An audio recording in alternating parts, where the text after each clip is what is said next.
All right. So first real video episode that we did a earlier fish take, but this will be episode 1 of the new season, our first video episode, and I'm super excited because I read a book this summer that really blew my mind in a positive way, like, and helped me kind of almost like recognize like things that I've thought or wondered about. Like, there's other people who think that way too, and so. This book is After Buddhism by Stephen Batchelor, and I'm so excited that that my friend and colleague Lama Mitchell wants to discuss this with me.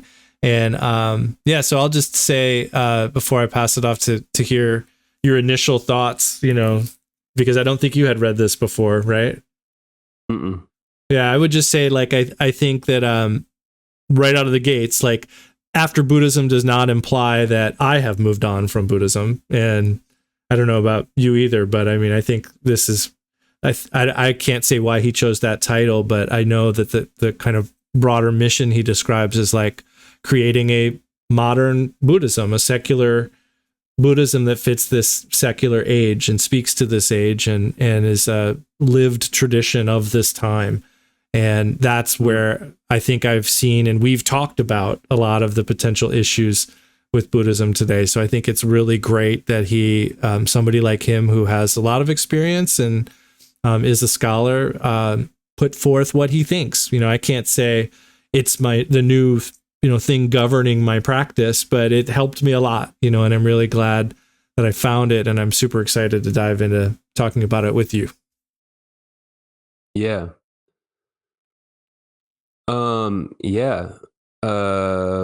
I would say just my initial impression, having just read the first chapter so far. You've read the whole book, so maybe a little bit more about where he goes. I'm just giving my take as far as this episode goes from having read the first chapter. But I kind of felt like so far it's like there's definitely some insightful things. A lot of it that we've touched on in our own discussions, about how to kind of really make the teachings of Buddhism real in our own lives. But I also kind of had a recurring sense of like, he kept making these points like, this is what the true intent of the teachings is, and this is what it's really supposed to mean. And I kept feeling like, yeah, I mean, that is what it means. Like it didn't feel like he was correcting anything. It seemed like he wanted to be correcting the popular interpretation, but I kind of felt like his corrective insights were the teachings that I received. You know what I mean? He was being like, this is what we'll get to it, I guess, but it's like, this is, the true idea of emptiness is not like a cognitive experience in meditation, but it's like the living reality that we abide in. And I'm like, yeah. Yeah. That's what I kind of always, how I thought we were taught. I don't know. Yeah, I think it makes me a little, yeah. No, go ahead. Just kind of so far feeling like I'm not sure if we need to think about what's after Buddhism so much as just work to understand Buddhism and apply it to our lives. But, Yeah. I think, I mean, I'll be curious to come across some of those and talk about them. But I think on the one hand, I had the same experience, but maybe it's also like working directly with so many people. Like, I think you could also say, rather than like correcting the institutional message of Buddhism, that maybe he's pointing out a lot of like the potential pitfalls that people fall into, like individual practitioners. Like maybe but you're right. He does kind of frame it as like, this is what's wrong with institutional Buddhism. But I think I see that more manifesting in people who are trying to learn and practice these things. So maybe, he doesn't really express it that way, but I guess that's how I read it, is that I've definitely And to be honest, like some of these things are places that rooms I may have wandered into, like I may have wandered into a room that, kind of cognized emptiness as this thing that can only experience in this perfected state. And I had to kind of go in that room and go, oh, there's nowhere out of here, and turn around and leave and go to the right, place, which is probably outside in this metaphor. but yeah. No, absolutely. I mean, I agree. I felt like it was more of like an expression of how one kind of reckons with doubt and follows the teachings and eventually, comes away with some real understanding after going through a process of trying to, like, how can I really apply this? What does it really mean?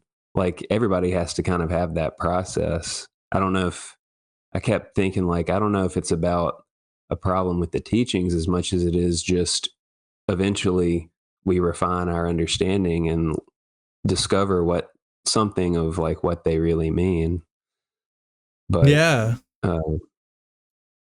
Yeah, I think it is like there is like a courage. And I don't think I ever realized this is part of the path until I got there, but I do feel like there is like a courage that we develop to actually feel the teachings as our own experience. Like I think that's maybe like one of the humps, is like recognizing that like just because it's the way we practice, or the way that the teachings manifest in our lives, like that doesn't mean it's not Buddhism. Like in each of our own stories and our own paths will be unique. Like they're not going to sound like the metaphors or the parables or whatever. It's going to be our experience. And sometimes we get lucky where there's some teaching or some story that sounds like exactly what happened to us. But I think I can say for myself that I think a lot of this has been recognizing that, like, well, maybe this is a digression, but I think part of like the way that I work in teaching secular mindfulness is like helping people recognize the ways they're already practicing mindfulness. I think a lot of times in the beginning, most people will say like, I don't do any mindful practice. But then you ask them like, well, what do you do when you've worked a long day and you just need a break?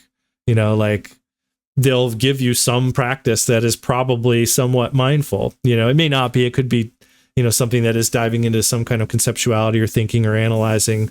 But even that is not off of the spectrum of mindful practice. It's just, so I think like, point being that I think a lot of times people don't recognize the way that they're already connected with these teachings. Like these are the teachings that the Buddha discovered, he said, were just the way things work. And so they work that way regardless of who you are. And it doesn't really matter if it looks exactly the same as what the Buddha found, or even if you hear it from the Buddha, maybe, like it's, if you can, these are things that he discovered and we can discover them too. And there are many facets to it and many different ways to tell the story. And so, So I guess my point being that, like, I do think that part of this is just about like, maybe about his connecting with that ownership of the Dharma, like owning it in his own experience, as we can too.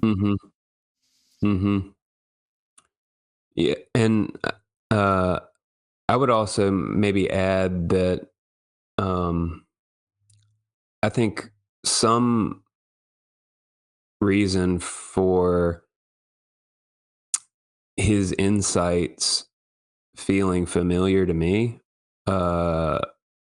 is having been reading Chogyam Trungpa's stuff all along, because I do think that his explanations are kind of like what helped me to like decode the stuff that we were receiving and make it feel like I could take ownership of it myself. And if I wouldn't have been studying him, I'm sure I would have like, I mean, I might have like given up on it, honestly. But if I would have stuck with, like if I would have stuck with Buddhism and not had Trungpa as an aid, probably way more of these pitfalls and wrong views would have taken hold, I imagine. Yeah, I think I would echo that. Yeah.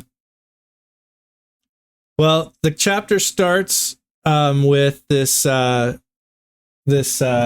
do they call this? An epigraph. The first thing in the Oh beginning. yeah, Um, right. and it's Yeah. the one that says, "So, Bahia, should you train yourself in the seen, there will be only the seen. In the heard, only the heard. In the sensed, only the sensed. In that of which I am conscious, only that of which I am conscious. This is how you should train." And yeah, like that. If there ever was a description of an embodied practice of Dharma, like that, I think that's it. You know, I mean, I read that immediately as being like, you know, when I sense something, I almost automatically I'm judging what I'm sensing or labeling it or putting it into a context, and so there is just a very simple practice of sensing, you know, and having just hearing a thing or just seeing a thing. And I think that relates to that Zen saying, you know, when you walk, just walk. When you eat, just eat. Mm-hmm. I mean, obviously, I think we need a little more instruction to realize that, but that's what I hear there. Yeah, yeah. So I would say that probably my most positive takeaways from this chapter were actually in the first section. Like I think he made a couple of good points right off the bat in here.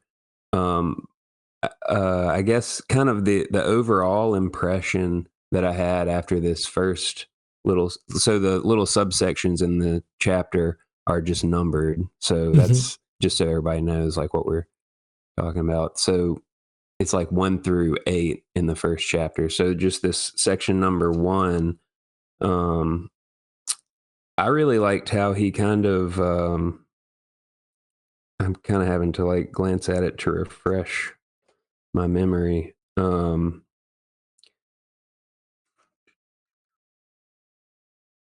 He talked at the end about kind of starting with like that beginner's mind attitude, you know, like being in a state of unknowing and like I guess almost kind of getting comfortable with like doubt in the positive sense and just like Yeah. being in a state of like I don't know, therefore, you know, putting yourself in the place of being able to like honestly perceive things without preconception, I guess we could say.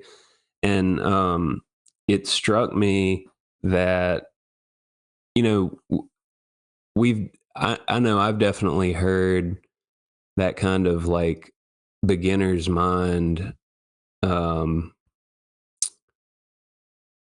perspective before, you know, but it never really struck me until this reading that that really is just like emptiness, you know, like beginner's mind, emptiness. It's kind of one of those things where it's like, you know, the ideal way to approach the teaching from the beginning actually ends up being kind of one of the more profound insights itself, you know. I don't know if that makes any sense, but Well, if it's, yeah, I mean, if the vessel is already full and we're trying to listen and figure out, that's very different. So yeah, I think I get it. I mean, I don't know that I could say more about what you just said, but I feel like I agree. Like, yeah, I don't yeah. think I would have ever described it that way, but I think that's totally right. Like, if there's that is a really good way to. Wow, I'm gonna have to think about that. I like that. Yeah. Well, and I guess it kind of like maybe a more general way to say that is just that like it seemed to me when I read it last night like one of those things where you hear this stuff about the simple practices and the right attitudes to take at the beginning and you're like okay yeah, and then like you spend however many years practicing and studying and blah blah blah all, you know, more complicated stuff and all sorts of things, and then you go back and like read beginner's mind in some random context and you're like oh well like that's just they were just like teaching us emptiness from the very beginning, and just not saying it like that. Like if you actually would have adopted that beginner's mind attitude of genuine openness and lack of preconception, I mean, you're right there. That's what all the practices are leading to some extent anyway. Yeah. So I don't know. That's how it struck me.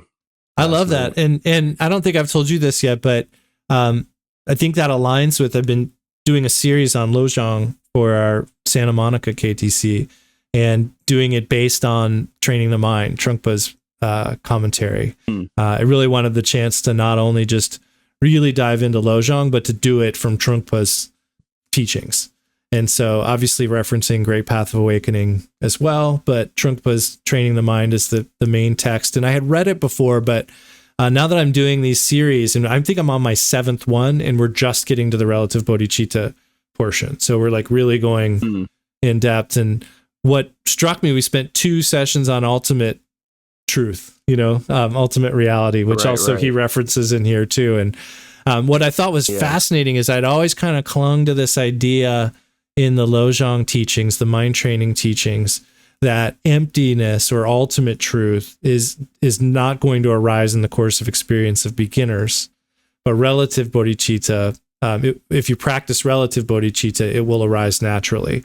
And that's a paraphrase from Great Path. It basically says you have to start with relative bodhicitta.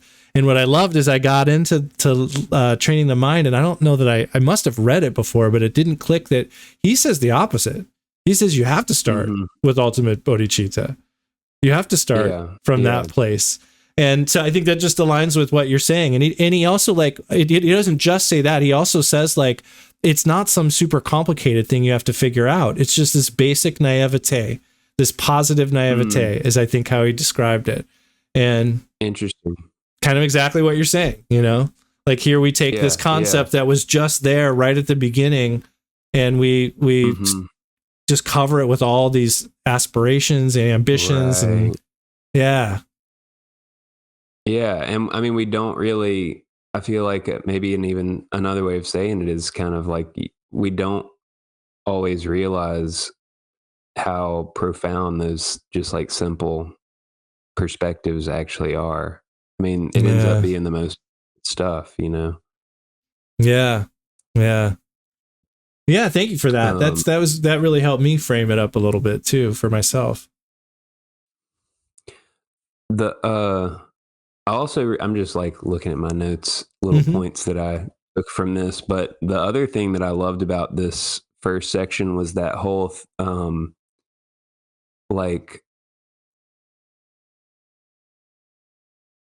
let's see, kind of like the Dharma being about a sense of what's appropriate in situations. Because I feel like that's been the story of my, really like that's been like the heart of my practice since getting home from retreat is like, okay, like we spent all this time in retreat, right? And received all these super formal teachings, including all sorts of ideas about what's right and wrong and how to behave and how not to behave, blah, blah, blah. And then like I got home from retreat and immediately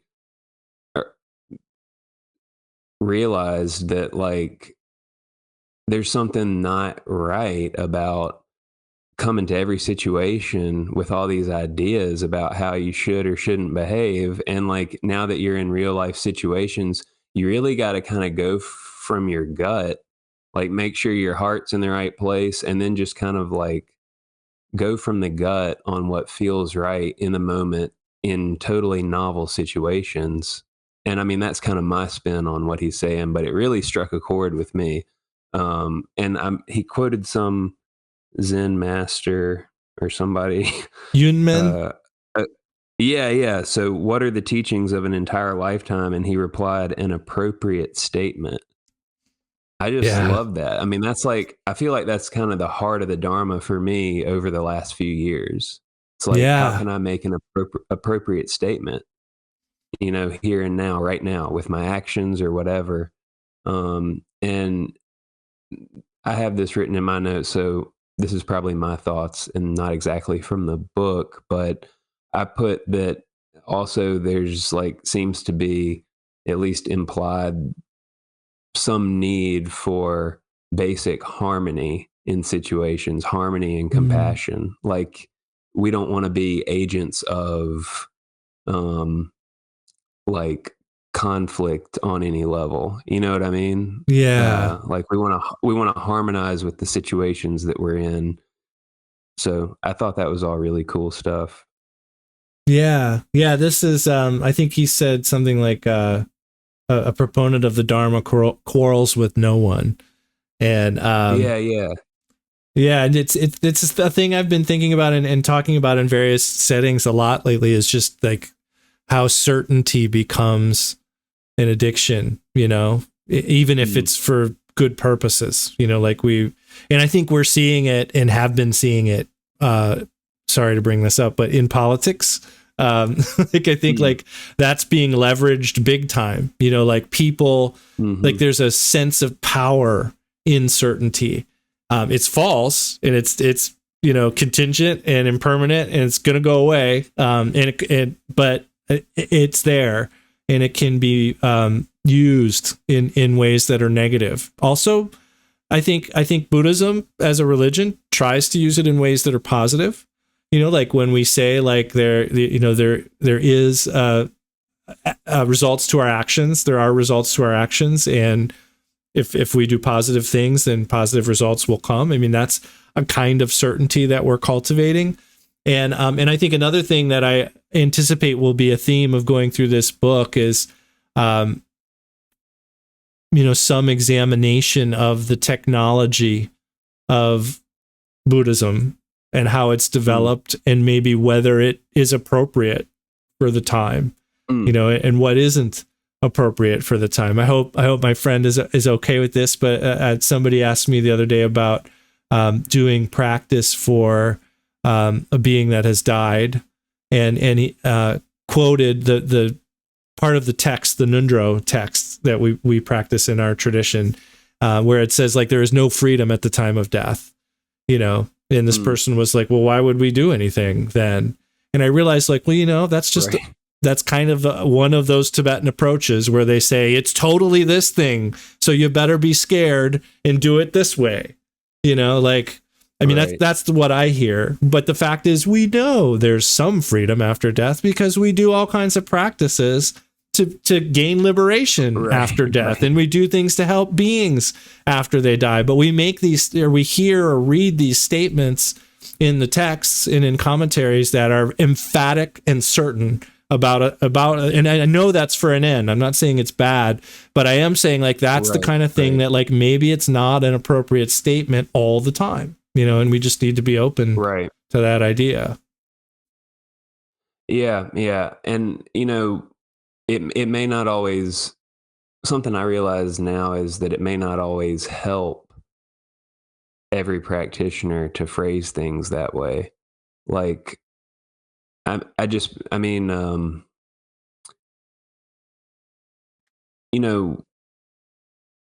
of me is almost more inclined, like if we hear statements that make us fearful, that kind of like shuts down a certain amount of the very qualities that we actually would need. Like yes. I would think, I don't know, but I would think that if my mind is flying through the bardo, it would be good if I were kind of open and inquisitive and, like basically like curious on a certain level, rather than thinking like, oh shit. Yeah. I mean, I don't know.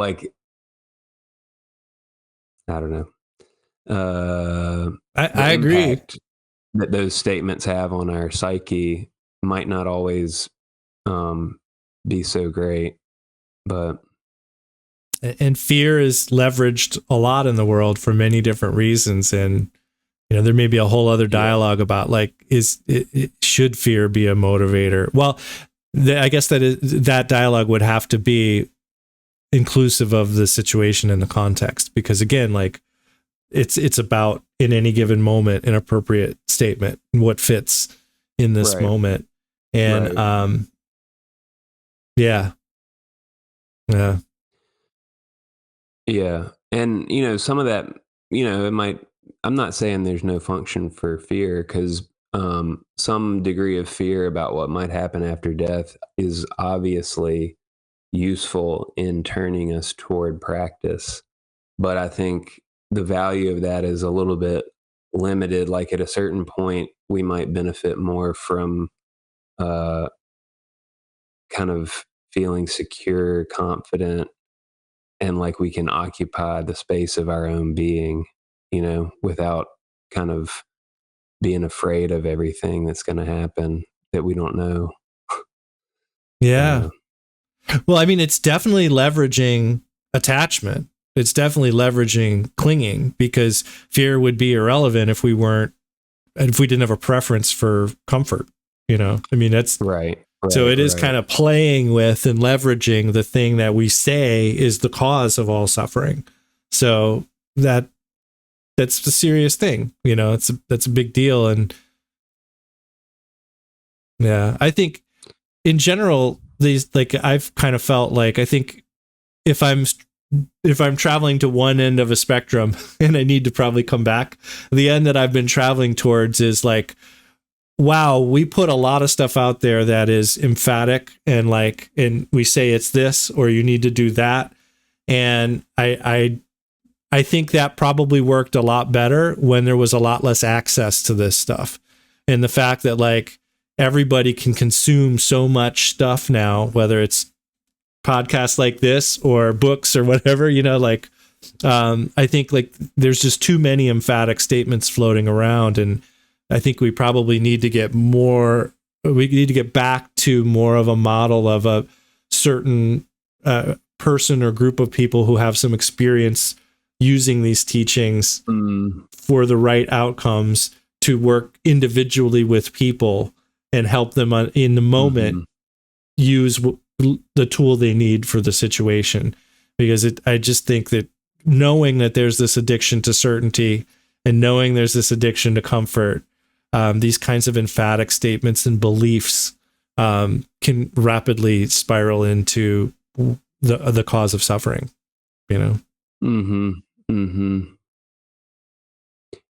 Yeah. And I mean, really the impediment of the very states of mind that we would want to cultivate, like curiosity, insight into the nature of things, the ability to flow with situations, have our mind changed, like be open to new ideas, like it is seemingly a little bit, I never really, I mean, he's putting a microscope on it, so I was going to say, I've never really thought about this before. I feel like I've never thought about it in these terms exactly, about how antithetical certainty really is to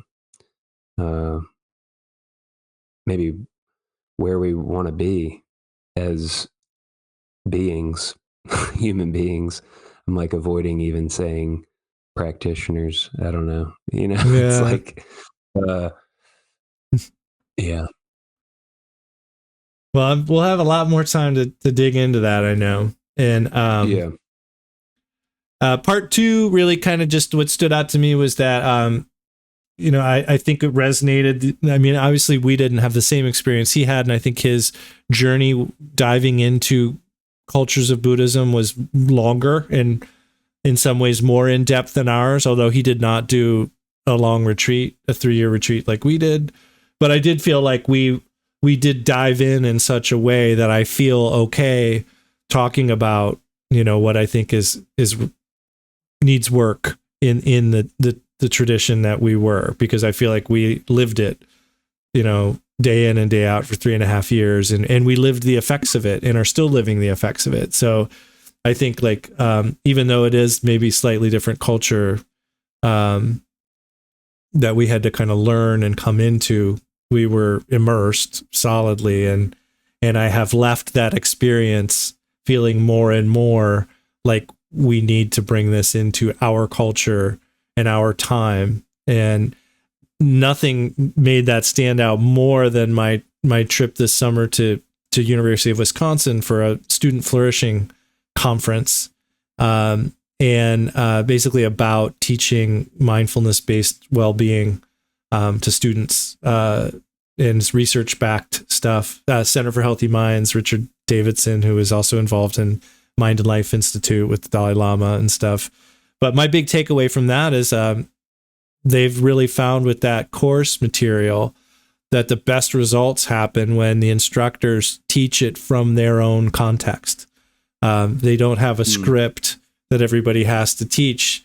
And that shouldn't be shocking, right? Because each of us find teachers that we resonate with. And there's probably some common ground, or there's something about the way that teacher teaches or their experience that speaks to us. And then the teachings come through more clearly and more effectively.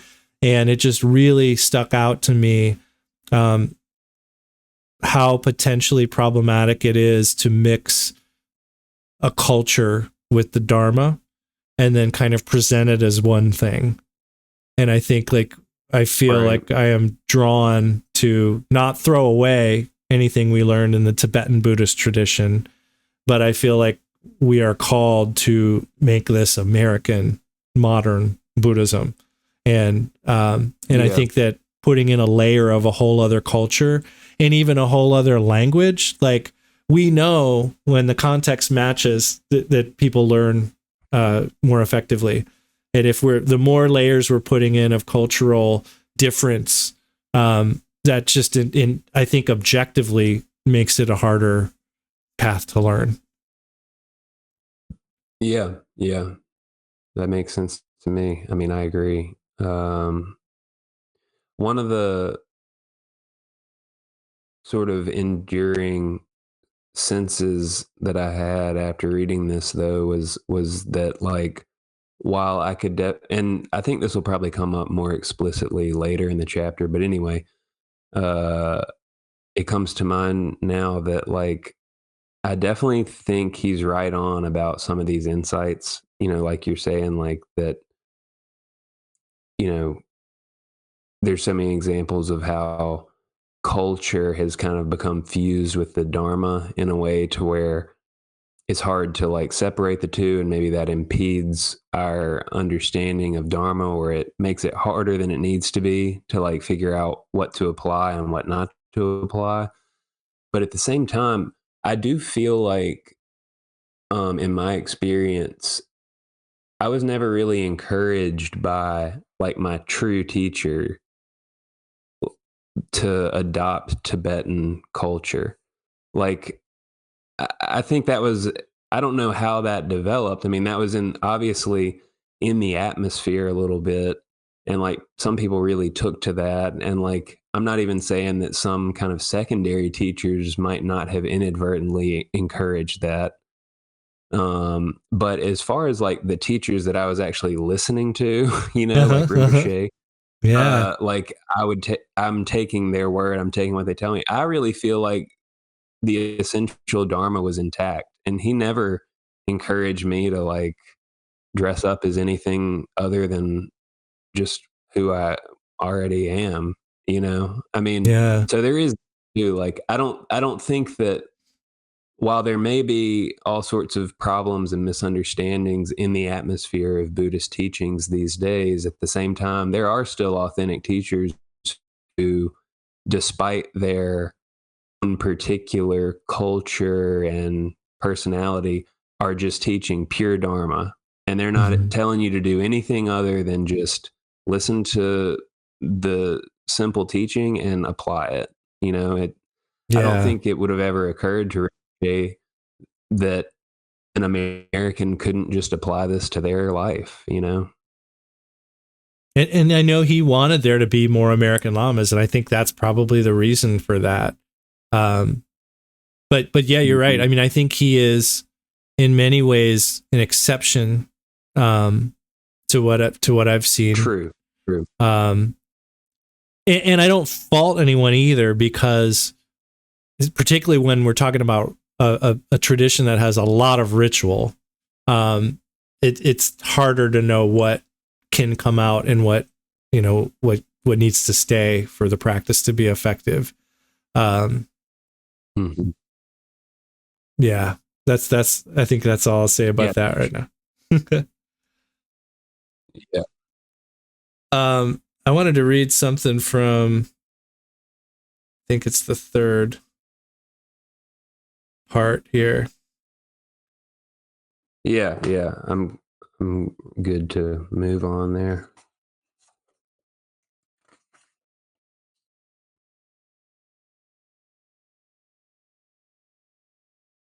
Yeah, so he said, oh yeah, this I think just frames up emptiness. And I think, yeah, so I don't necessarily need to read that, but I think we should just briefly revisit this idea of emptiness in the sense of like being empty of any nature of its own, any sort of permanent, independent entity to anything. The word he uses, the Tibetan word translates as anything that exists by virtue of its own face. And so the idea is that everything is contingent, and that idea of emptiness is what we might call like a non-implicative negation. It doesn't imply something else, like that emptiness does not imply that because there is no inherent nature that there is God or some sublime ultimate truth. It's just the negation. And but what I really took away from this, and what connected this, I think, to my practice lately, was his talking about the Buddha dwelling in emptiness, and that approach of talking about emptiness is where the Buddha dwells, and dwelling as being like a connection to our corporeal existence here on earth, and in the place where we are with the people we are, and what is it like to dwell in emptiness. And that's, to me, is an embodied practice, which is really where I've been the last couple of years, is trying to connect this, what was largely conceptual and cognitive kind of thing, with my senses and my body and that aspect of existence. And so that idea of like dwelling, in fact, the quote I have is, emptiness is first and foremost the condition in which we dwell, abide, and live. Another Pali discourse describes this emptiness as the abode of a great person. And he says, recognizing it, making it natural, is what it means to be fully human. Any thoughts? Yeah.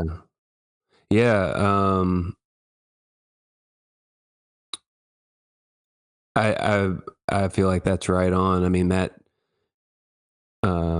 is kind of the main thing that stuck out to me in this chapter as well. And like what you say, I think is like the practice of sort of living in light of emptiness, or recognizing that the play of life and perception and all of that is sort of like, it is emptiness. It's inseparable from emptiness. Emptiness is alive. All of that sort of thing, to my understanding, is basically like the entire point of the Vajrayana style teaching and practice. I mean, that's what those tools are supposed to help us sort of recognize and live in our everyday lives. That's kind of why, like, I don't quite understand how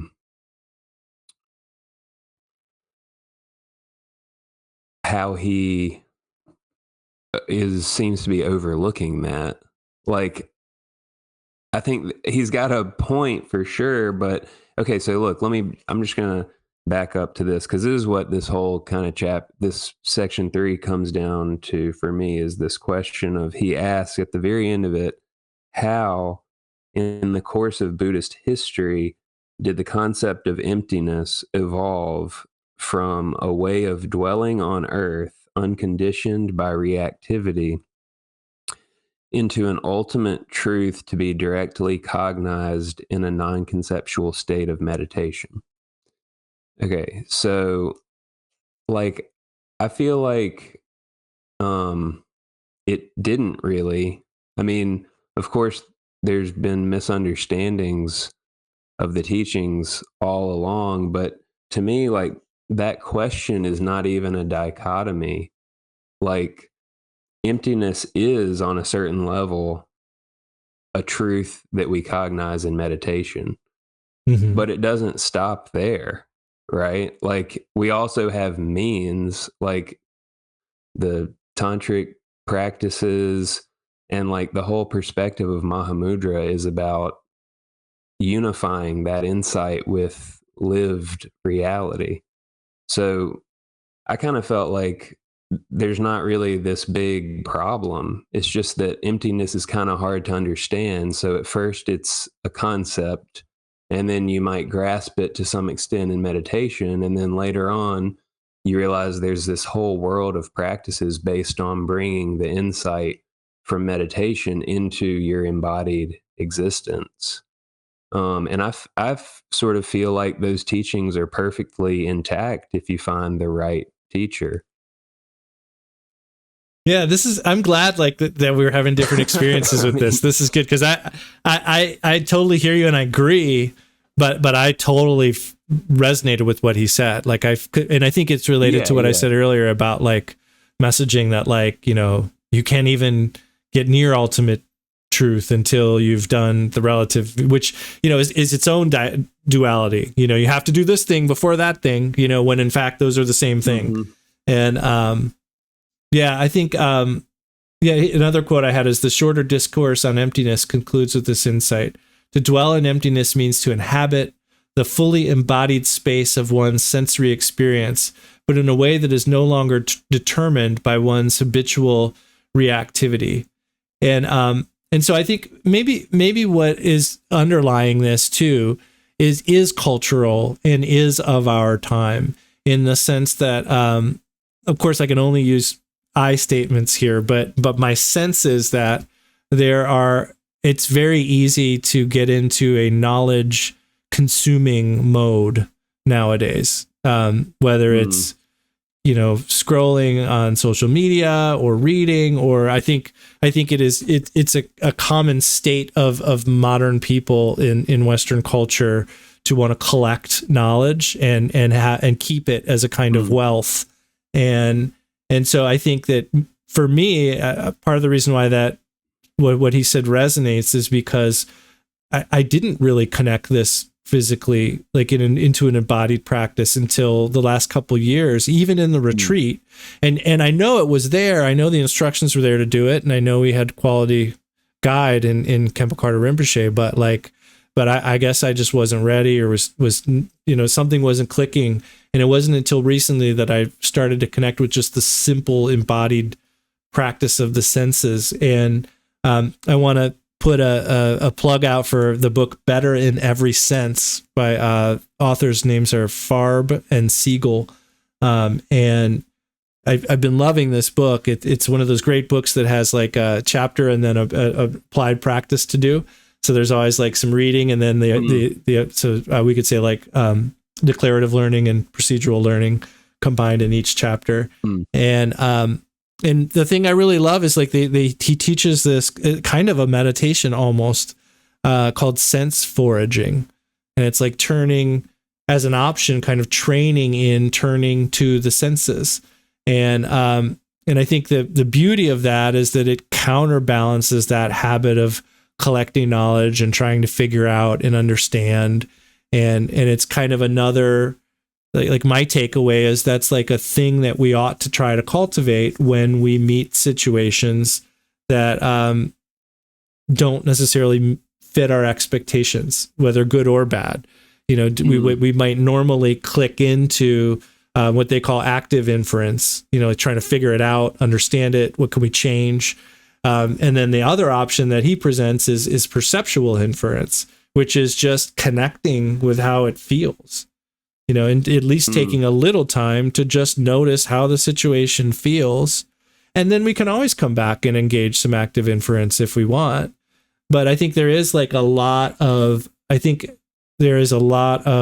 imbalance towards understanding and figuring out, and that energy of doing and thinking is very strong in our culture. And so I think the more that we can connect it with our actual experience and the simplicity of that experience, I think that's something that I think it may be fair to say that we could generalize and say that our modern world needs more of that than it does ideas about emptiness, you know? Absolutely. Yeah.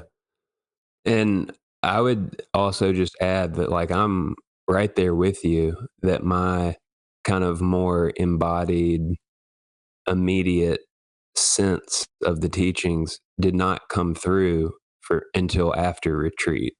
And that is same for me. But I kind of feel like part of that was that, like, a lot of that, at least in my experience from where I'm at now, has to do more with post meditation than like formal practice. I mean, formal practice to some extent that is there, but the way that the shift for me was that when I no longer was spending every waking moment practically in formal practice is when I started to realize, okay, like, this is about my life that I'm experiencing too, you know? And it was kind of like I felt like a little bit of a flood of all of that stuff that we learned. It was like, oh, like, it's supposed to be applying to all this, you know? Yeah. That's kind of a natural, I just thought it was a natural progression. That was kind of how I experienced it. And that's one thing that kind of,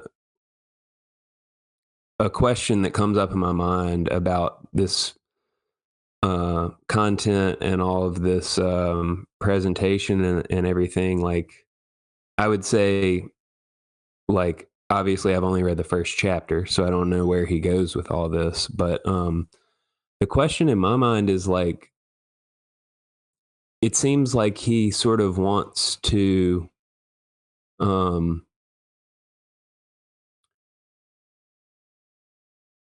like cut down on the struggle and the misunderstanding and all of this sort of stuff, and um almost make the whole process easier and more understandable for people, which makes sense. That makes sense conceptually, like, and that's probably coming from an altruistic place, like a compassionate place. But on the other hand, part of me, based on what I've gone through, sort of thinks like that whole process of receiving these teachings, not understanding it, struggling to understand it, having some conflict between your own life and the teaching, and then practice, practice, practice. And then what does this all mean? How does it apply? The struggle to fashion insight out of that whole combination of stuff is like the whole thing. I kind of feel like there's no way to That's fair. um just like present it and like, here, look, it's all like really common sense and understandable, and like, you know, here it is all spelled out, and it's actually easy. It's kind of like misleading in a way, because to really, like, you know, we've talked about so many times, like, the Dharma really is a different way of thinking than our normal MO. So it's kind of like, I don't know if part of me wants to like make that point that I'm not sure there's a way to do it without some struggle and conflict and, you know, just like the process of coming to some real understanding. Um, yeah. Yeah, I appreciate that. Yeah.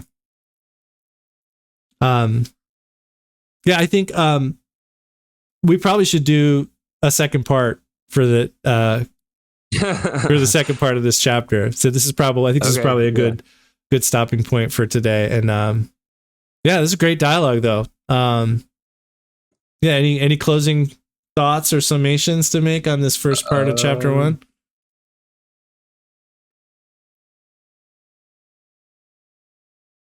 I don't think so. No.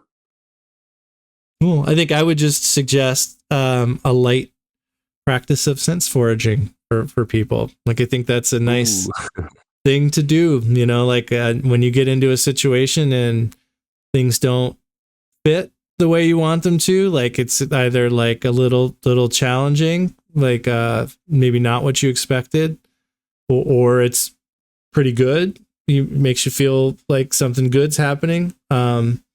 Probably a good time to just tune into the senses rather than think about it. That's another option. There's that. Just I think just knowing about those options is a positive thing. You can think about it, or you can feel it. And you can obviously you can do a mix of those things too. But since we generally just go straight for the thinking, let's take some time and maybe purposely go for the feeling. I've been doing a lot of it, and I love it. In particular, I'll say that like that's the first thing I do in the morning now, because like as soon as I start to wake up, I start to think about my day and what's coming up and what happened yesterday. And now I'm in the habit of like when I wake up, I notice that when it starts, and instead I just kind of tune into like, how do the sheets feel on my toes, and how do my feet feel? And, and then if I do that, like kind of for my whole body, then when it's time to get out of bed and I step down, that first footfall is mindful. That first footfall is present, and I'm in my senses in that moment. And so then I've got a better chance, I think, of keeping it up. So hopefully that's helpful. Absolutely. Yeah, I'm super excited about this, working through this, and I'm glad that it took us as long as it did to get through this, because we covered a lot of awesome ground. I knew this would unlock all kinds of little threads for us to dive into. So excited about this new season. I mean, me too. It's also, I mean, it's very applicable to where I know like we've both been at over the last few years. It felt like sort of an extension of a lot of conversations that we've had, Yeah. I can't wait to get into some of this stuff with you. Yeah. All right. Yeah. Well, it's good to see you. And we'll say goodbye to our listeners and viewers now, and we'll see you again soon.